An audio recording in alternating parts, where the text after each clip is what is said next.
हर हर महादेव, जय शिव शंभो।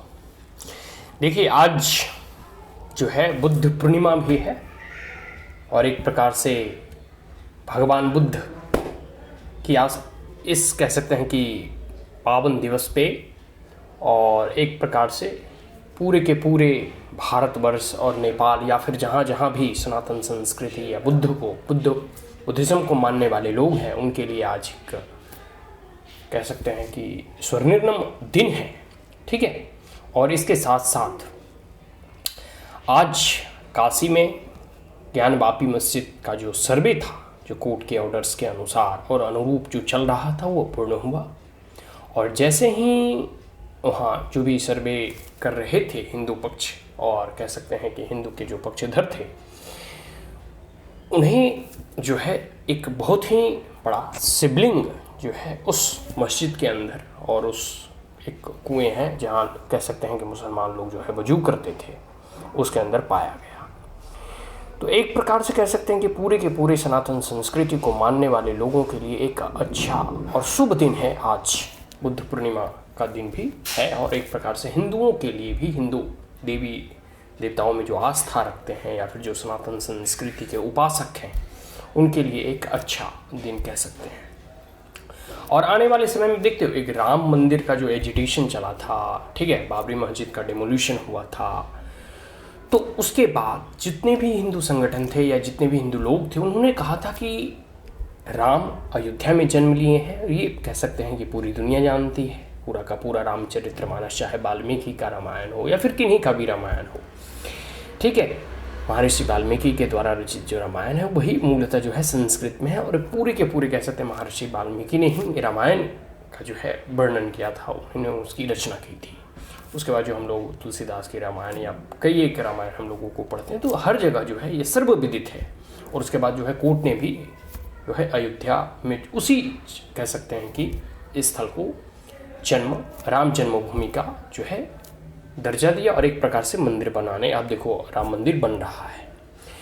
उस कार्यकाल में भी हिंदू के पक्षधर और हिंदू के उपासक जो भी थे या फिर हिंदू के मतों को, चाहे विश्व हिंदू परिषद वगैरह हो गया या आरएसएस वगैरह, उन्होंने कहा था कि आप काशी, मथुरा और इस अयोध्या को जो हिंदू का कह सकते हैं कि केंद्र है, सनातन संस्कृति का केंद्र बिंदु है, ठीक है, आप इसे छोड़कर जो है आपका जहाँ जहाँ भी कहा जाता है ऐसा कि भारत में 50,000 से भी अधिक हिंदू मंदिरों को जो है ध्वस्त कर, तोड़ कर जो है वहाँ मस्जिद या चर्च बनाए गए हैं। ठीक है। तो ऐसे तमाम जो है हम मंदिरों पर जो है अपना क्लेम छोड़ देंगे, आप सिर्फ ये 3 और 4 जो है प्रमुख जो जगह हैं वहाँ जो है आप हिंदुओं को वो जो है वापस दे दें। लेकिन मुसलमान ने ऐसा नहीं किया और इसके बाद फिर एक लंबा एजिटेशन चला कोर्ट में वगैरह जो होता है। तो राम मंदिर का इंसिडेंट जानते ही हैं और राम मंदिर का फैसला भी हिंदुओं के ही पक्ष में आया। इसके बाद आता है ये काशी का। जैसे काशी का इनॉग्रेशन प्रधानमंत्री ने किया, जो काशी कॉरिडोर बना था, ठीक है, उस इनॉग्रेशन के स्टेटमेंट में भी उन्होंने कहा था कि किस प्रकार आताताइयों ने कह सकते हैं कि औरंगजेब ने इस मंदिर को ध्वस्त किया, लेकिन फिर भी आज मंदिर खड़ा है। उसके बाद जो कोर्ट वगैरह में जो हिंदू पक्षधर जो थे वो पिटिशन वगैरह फाइल करते हैं और उसके बाद जो है अभी देखो सर्वे चल रहा है, आने के बाद फिर इसके बाद एक कमीशन बैठाया जाएगा, मामला सुप्रीम कोर्ट में भी है। लेकिन अंतोगत्वा पूरे के पूरे अगर उस स्ट्रक्चर को देखेंगे तो वह हिंदू मंदिर ही है, इसमें कोई दो राय नहीं है। और आने वाले समय में यह पक्ष भी हिंदुओं के ही जो है पक्ष में आएगा। ठीक है, मतलब ऐसा मेरा व्यक्तिगत मानना है। और कोर्ट जो है एविडेंस के आधार पर निर्णय देती है, वो तो कह सकते हैं कि साक्ष्य देखती है, तो इसलिए उसकी वीडियोग्राफी वगैरह भी कराई गई है और फोटोज़ वगैरह, तो कह सकते हैं ऑडियो विजुअल्स सब चीज़ का माध्यम है। अब सब चीज़ जो है वो कोर्ट जो है अपने जो है अनुसार वो उसका देखेगी और फिर उसका विश्लेषण करेगी और फिर निर्णय देगी। लेकिन कई लोगों का जो अभी भी मुसलमानों और औरंगजेबों का पक्ष लेते हैं, असदुद्दीन ओवैसी का कहना कि वहाँ मस्जिद ही रहेगा, मस्जिद कभी नहीं रहेगा। और सिर्फ काशी ही नहीं, मथुरा ही नहीं, बल्कि हिंदुओं की जितने भी मंदिर हैं, 40 से 50,000 मंदिरों को कन्वर्ट करके मस्जिद बनाए गए हैं, वो तमाम जगह अब हिंदू उसे रिक्लेम करेंगे, उसे लेंगे। और कैसे लेंगे? कोर्ट के माध्यम से लेंगे। जो कानूनी प्रक्रिया होंगे, जो कह सकते हैं संवैधानिक प्रोसीड्यूर्स होंगे, जो रूल ऑफ लॉ है, उसके तहत जो है हम उसे दोबारा हासिल करेंगे।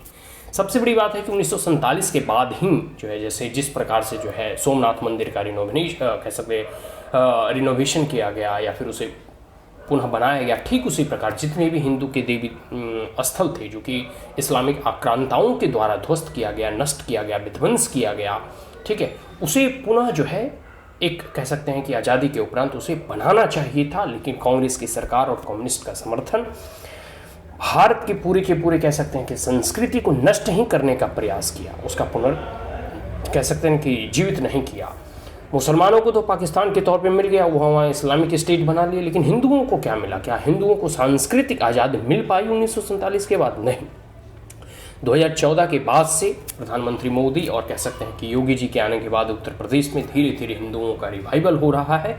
लोग कह सकते हैं कि अभी तमाम हिंदू जो हैं वो अपने अंदर छिपे हुए हनुमान को जागृत कर रहे हैं, और अभी तो हनुमान जाग रहे हैं, फिर लंका दहन भी होगा। तो आने वाले समय में काशी तो खैर हिंदुओं को मिलेगा ही, मथुरा के बारे में भी ऐसा कोर्ट का निर्णय है कि 4 महीने के अंदर ही जो पूरा का पूरा प्रक्रिया सर्वे वगैरह या फिर जो भी हो फैसला वगैरह जो है क्लियर की। इसके बाद और जितने भी जैसे तमिलनाडु हो गए, कर्नाटक हो गए, केरल हो गए, जहाँ जहाँ भी हिंदू मंदिरों को कन्वर्ट किया गया है, जहाँ जहाँ भी उसे मस्जिद का रूप दिया गया है या चर्च बनाए गए हैं, उसे पुनः जो है हिंदू वापस लेगा।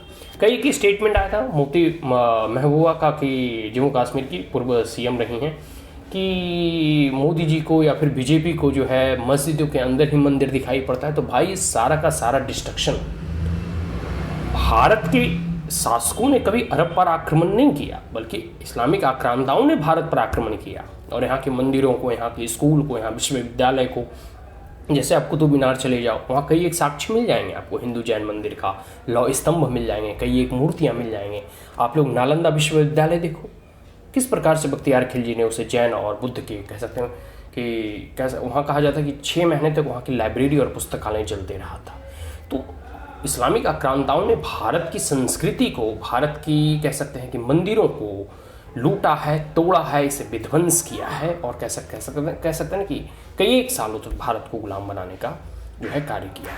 तो अब भारत के हिंदू अपने आप को रिवाइव कर रहे हैं, अपने आप को जगा रहे हैं, एक चेतना के स्तर पर, एक सबकॉन्शियस लेवल पर जागृति फैल रही है।